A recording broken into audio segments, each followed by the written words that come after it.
كل أعمالك بتسجل، تكتب. تذكر وقوفك يوم العرض عريانا، تذكر وقوفك يوم العرض عريانا، مستوحشا قلق الأحشاء حيرانا، والنار تلهب من غيظ ومن خنق على العصاة، ورب العرش غضبانا.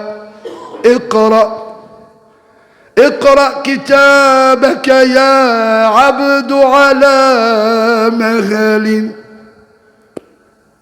اقرأ ايه؟ كتابك. هتقرأ التأليف بتاعك، كتابك ده اللي انت المؤلف بتاعه. اقرأ كتابك يا عبد على مهل، فهل ترى فيه حرفا غير ما كان. اقرأ ايه؟ على مهل، براحتك، اقرأ براحتك. فهل ترى فيه حرفا غير ما كان، في حرف زيادة.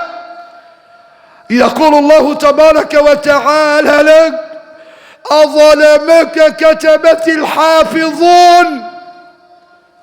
في حرف زيادة، في حرف ناقص.